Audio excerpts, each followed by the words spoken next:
It's that time of year again, and the US is about to default on its debt because politicians feel like playing a game of chicken with one of the pillars of both the US and world economy. Today, I'd like to explain as succinctly as possible what the debt ceiling is, why it exists, the implications of reaching the debt ceiling, and the options the government would have should the debt ceiling be reached. We'll begin with why the debt ceiling exists. Well, the Constitution states that Congress shall have the power to borrow money, and this meant in original practice that every single debt issuance or bond package had to be approved by the Congress individually. In order to simplify this admittedly mostly formality and cumbersome process, the Congress created a debt ceiling. Instead of having to approve borrowing each and every single time Congress ordered more spending than it did in taxes, the Congress grants an implicit ability of the federal government's executive branch to issue debt when the budget approved by Congress includes more spending than the government collects in taxes. This implicit permission of the government to borrow is subject to a nominal limit known as the debt ceiling. You can see from this graph the debt ceiling for most of its history has been a political football tossed around by one or more actors at one or more times, but one which is ultimately always passed down the field for future governments to deal with by raising the debt ceiling.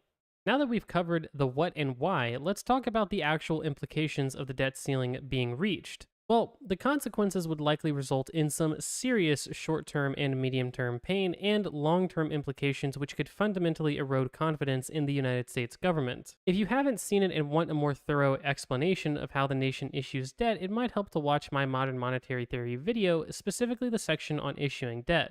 However, if you don't have a grasp on how the nation issues debts, I'll explain. When Congress authorizes more spending than it takes in taxes, the government needs to finance debt in order to make that spending happen. The way this happens specifically is through selling bonds. When a bond is sold, the government receives money from investors today in exchange for agreeing to pay the investors interest over a period of time and return the full amount of the investor's money at a later date, also known as the bond's maturity. So why does it matter if the US government were to miss a few bond maturity or interest payments? Well, the implications of missing these bond payments are likely massive, as a large portion of individuals' and businesses' financial security is tied to investments in US Treasuries. The security in US Treasuries has always been considered high because, well, the US has always paid its debts. But if this fundamental assumption of security in US Treasuries is challenged in the form of the US missing an interest payment or a maturity payment, then this would likely cause a hell of a lot of volatility in the markets, as investors begin attempting to sell their Treasuries at a loss because they're no longer receiving the payments they're owed. This is similar to how you might be kicked out of your house for missing mortgage payments, except you can't kick out the United States. But you can stop buying their bonds, which would reduce significantly the US government's ability to finance itself.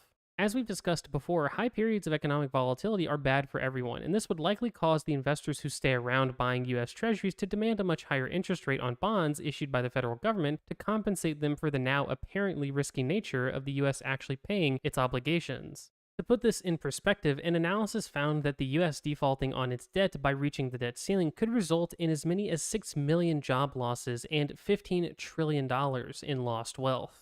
However, finally, what would the government actually do if the debt limit was reached, and what would be the final results of what they did? Well, we actually, surprisingly enough, know specifically what the government would do. In 2011, the federal government of the United States was having another shoot itself in the foot contest with the debt ceiling, and the Federal Reserve released a call log which actually detailed the government's contingency plan for what would happen if the US actually reached the debt ceiling.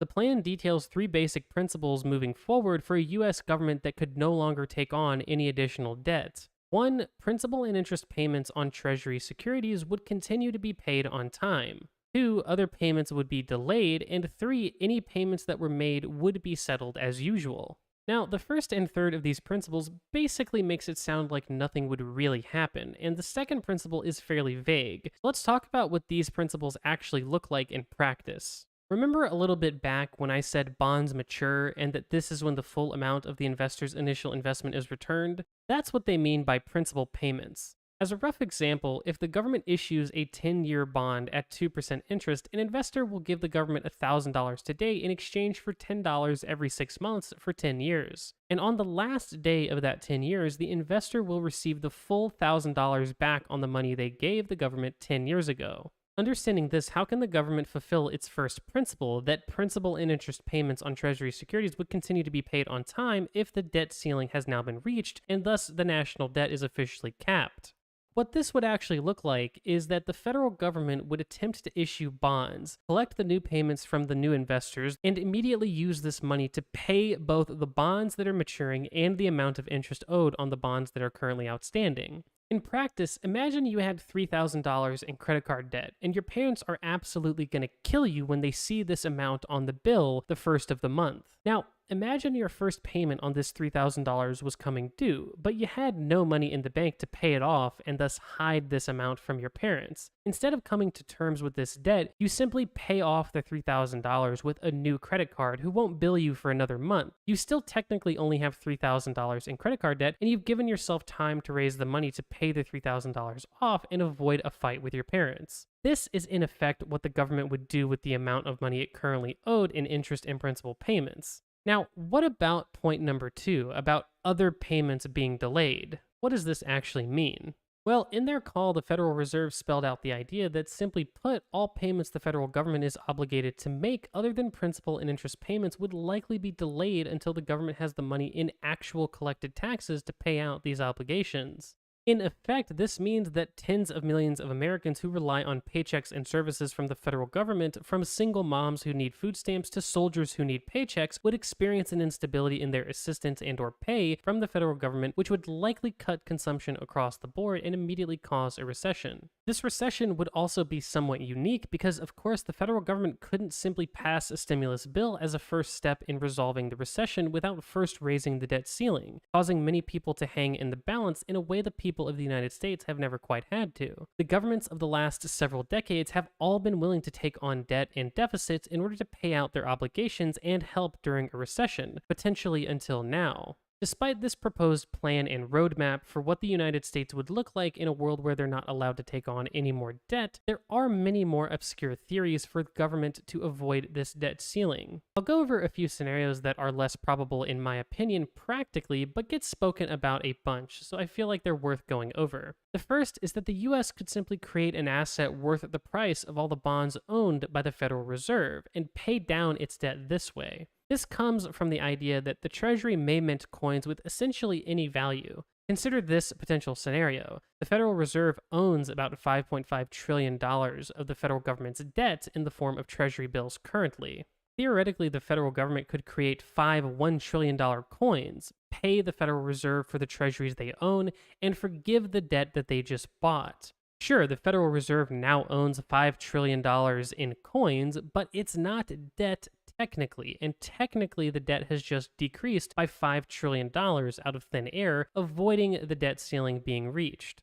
The second scenario is that the federal government might simply just ignore the debt ceiling being reached and continue as planned. The Constitution does not allow the government to default on its debts, and the spending that's currently happening was ordered to happen by Congress in the last budget passed. Meaning some scholars have argued that the government legally cannot fail to meet its payments because it's ordered by Congress previously and the Constitution doesn't allow the US to default on its debt, potentially making the debt ceiling unconstitutional and making the government not fulfilling the spending ordered by Congress illegal. Regardless of the two potential workaround plans and the actual stated plan of the Federal Reserve, what is actually most likely to happen?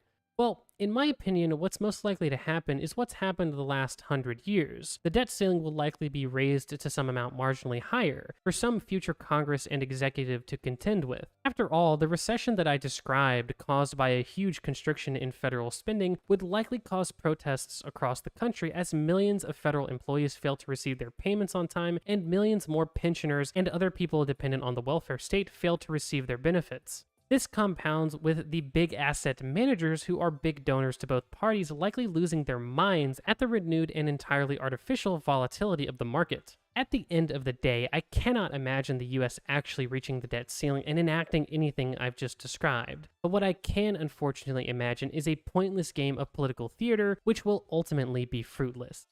Thanks for watching.